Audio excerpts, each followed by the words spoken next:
वैसे जरूरी नहीं है, लेकिन वीडियो को लाइक या फिर डिसलाइक कर दिया करें। मूवी के स्टार्ट में हम 1963 में मैक्सिको को देखते हैं, जहां कुछ मजदूर खुदाई करके वहां से एक बॉक्स निकाल रहे थे। इसके बाद हमें एक वॉल दिखाई जाती है जिस पर काफी सारी बटरफ्लाईज बैठी हुई थी। नेक्स्ट सीन में हमें एक लड़की दिखाई जाती है जो कि अपने रूम में बैठी हुई थी, लेकिन तभी वो देखती है कि उसके रूम में किसी के पाँव के निशान बन रहे हैं, लेकिन वहाँ पर तो कोई भी नहीं होता। इसीलिए वो लड़की डर जाती है और रूम से बाहर आ जाती है। बाहर आकर वो वहाँ पर एक मिस्टीरियस बॉक्स देखती है। इसके बाद कोई उस लड़की को खींच कर ले जाता है। अब यहाँ पर उस लड़की को कौन लेकर गया था ये हम आगे जानेंगे। इसके बाद हमें एक बिल्डिंग दिखाई जाती है जो कि दिखने में काफी डरावनी लग रही थी। ये वही बिल्डिंग होती है जहाँ पर वो लड़की रहती थी जो कि अभी गायब हुई थी। इसके बाद सीन शिफ्ट होकर एक लड़की पर आता है जिसका नाम एम्बर होता है। एम्बर चोरी चुपके से अभी अभी अमेरिका में आई थी, इसीलिए उसके पास उसकी आईडी नहीं होती। तब होटल वाला आईडी ना देने की वजह से उसे वहाँ से निकाल देता है। एम्बर एक कपड़े सिलाई करने वाली फैक्ट्री में काम करती है। वहीं पर एम्बर एक पोस्टर देखती है जिस पर लिखा हुआ था कि बहुत ही कम रेंट में हम आपको रूम देंगे और यहाँ पर सिर्फ गर्ल्स अलाउड हैं, यानी यहाँ पर सिर्फ लड़कियाँ रह सकती हैं। तब इस वजह से एम्बर काफी खुश हो जाती है, क्योंकि अब उसे और क्या चाहिए था।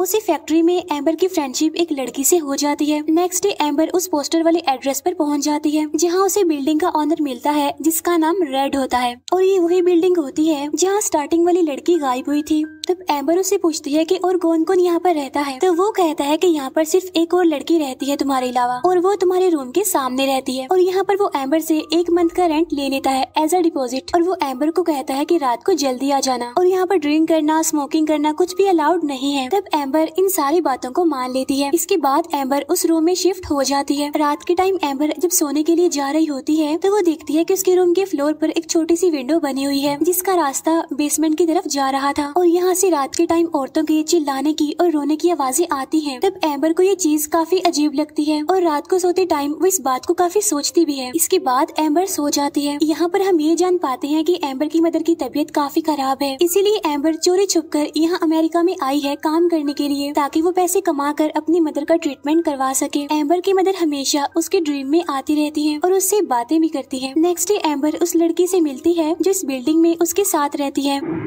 यानी उसके सामने वाली लड़की। वो लड़की एम्बर को बताती है कि रेड एक बुरा आदमी है, उसे बच कर रहना। ये कहकर वो लड़की वहाँ से चली जाती है। अब उस लड़की ने ऐसा क्यों बोला होता है, एम्बर इस बात पर ज्यादा ध्यान नहीं देती और वो सीधा अपनी फैक्ट्री में चली जाती है। यहाँ पर एम्बर की फ्रेंड उसे बताती है कि अगर तुम आईडी बनवाना चाहती हो तो इस पर 3000 लगेंगे। तब एम्बर उसे कहती है कि 3000 क्यों, तुमने तो सिर्फ 1000 रूपए कहे थे। तब उसकी फ्रेंड उसे कहती है कि तुम अमेरिकन नहीं हो, इसीलिए इतने ही पैसे लगेंगे। इसके बाद एम्बर अपने एक अंकल के घर जाती है जहाँ पर उसके अंकल उसे कहते हैं कि अगली बार तुम अपनी आईडी लेकर आना और मैं तुम्हारी जॉब लगवा दूंगा। असल में एम्बर के अंकल को ये बात नहीं पता होती कि एम्बर के पास तो आईडी है ही नहीं, बल्कि वो तो ये समझ रहे थे कि एम्बर के पास आईडी मौजूद है, इसीलिए वो उसकी जॉब लगवा सकते हैं। इसके बाद जब एम्बर अपने अंकल के घर से अपने होटल में पहुंचती है तो वहाँ उसे बेसमेंट से अजीब तरह की आवाजें सुनाई देने लगती हैं। तो इसीलिए चेक करने के लिए एम्बर वहाँ पर जाती है, तो तभी वहाँ पर रेड आ जाता है और वो एम्बर को कहता है कि बेसमेंट में जाना अलाउड नहीं है क्योंकि वो जगह प्राइवेट है। यहाँ पर एम्बर को एक रूम भी दिखता है जिसमें अजीब तरह की चीजें पड़ी हुई थी। तब एम्बर उन चीजों को देखकर कुछ सोचने लगती है। तब रेड डोर को बंद करते हुए कहता है कि ये रूम भी प्राइवेट है और इसके अंदर जाना भी मना है। अब ये वाला प्राइवेट रूम वही रूम होता है जिसमें बहुत सारी बटरफ्लाईज थी जो कि हम बहुत पहले देख चुके हैं। तब एम्बर रेड से अपने डिपॉजिट के पैसे वापस मांगती है क्योंकि वो ये जगह छोड़ना चाहती थी, और कहती है कि जितने दिन मैं यहाँ पर रही हूँ उतने पैसे तुम काट लो और बाकी जितने बचते हैं वो मुझे दे दो। तब रेड उसे पैसे देने से साफ मना कर देता है और कहता है कि वो पैसे मुझसे खर्च हो गए हैं कहीं पर और फिलहाल के लिए मेरे पास कोई भी पैसे नहीं है। तब एम्बर रूम में जाकर उन पैसों को काउंट करने लगती है जो कि उसके पास होते हैं। तो वो देखती है कि उसके पास तो बहुत थोड़े से पैसे हैं क्योंकि उसे आईडी भी तो बनवानी है।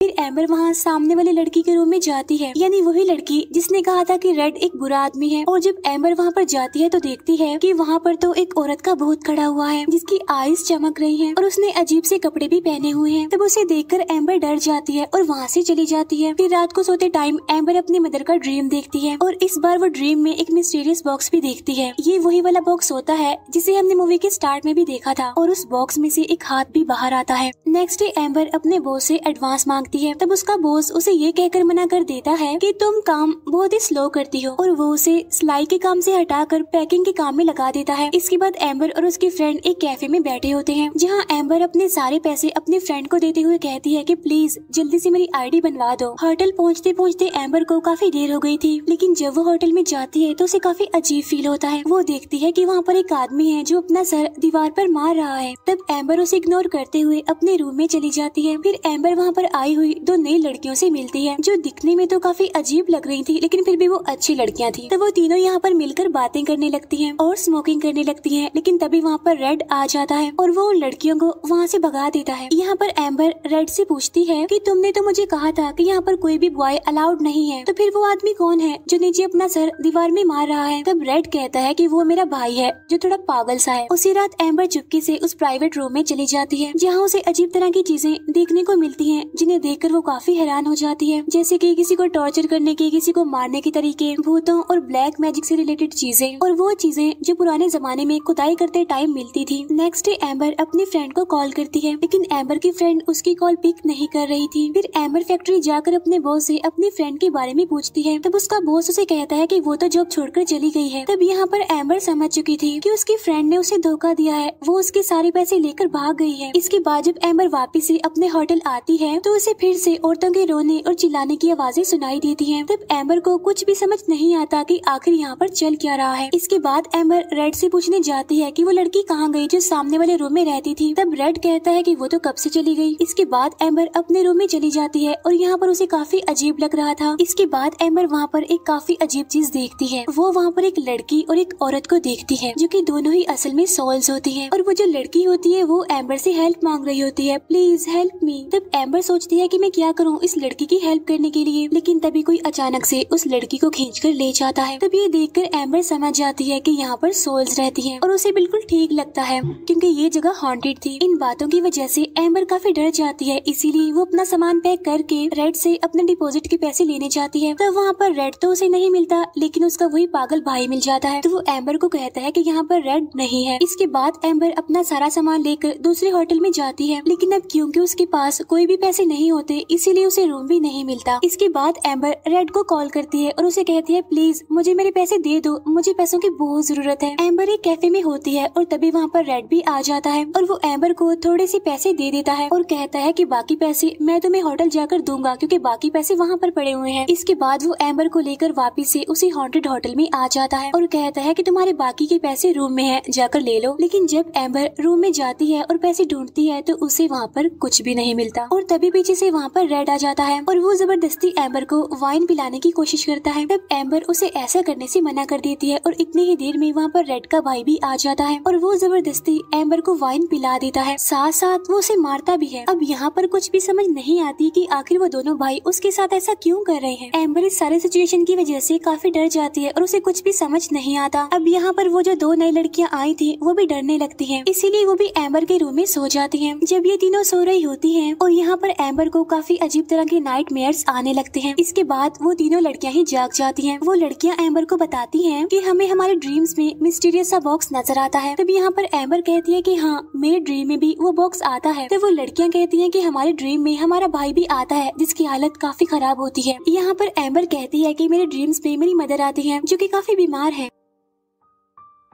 अब यहाँ पर हम ये जान पाते हैं कि उन सारों के ड्रीम्स आपस में कनेक्ट हैं और जो कुछ भी है वो उस मिस्टीरियस बॉक्स से रिलेटेड है। यहाँ पर ये बात भी कंफर्म हो जाती है कि मूवी के स्टार्ट में जो लड़की गायब हुई थी वो भी उस बॉक्स की वजह से ही गायब हुई थी और वही बॉक्स इन तीनों लड़कियों के ड्रीम्स में भी आ रहा है, इसीलिए जो भी प्रॉब्लम है उस बॉक्स में ही है। और तभी उस होटल के बाहर एम्बर के अंकल भी आ जाते हैं। तब रेड कहता है कि यहाँ पर कोई भी एम्बर नहीं रहती। तब एम्बर के अंकल कहते हैं कि नहीं वो यहीं पर ही रहती है, मुझे पता है क्योंकि उसने मुझे यहीं कहीं एड्रेस दिया था। इसीलिए वो रेड को धक्का देकर होटल के अंदर आ जाते हैं। अंदर जाकर वो एम्बर के रूम का दरवाजा खोलने की कोशिश करते हैं, लेकिन तभी पीछे से रेड का भाई आकर उन पर अटैक कर देता है और वो उन्हें तब तक मारता रहता है जब तक वो जान से नहीं मर जाते। इसके बाद वो उन तीनों लड़कियों को एक रूम में लेकर जाते हैं जहाँ पर बहुत सारी लड़कियों की डेड बॉडीज पड़ी हुई थी और उन्होंने अजीब तरह के कपड़े पहने हुए हैं और ये वही कपड़े होते हैं जो उन भूतों ने भी पहने हुए थे जो कि एम्बर को नजर आई थी। वो उन तीनों को भी वही कपड़े पहना देते हैं। इसके बाद रेड उसकी बॉडी पर कुछ लगाता है तो वो उसे खुद को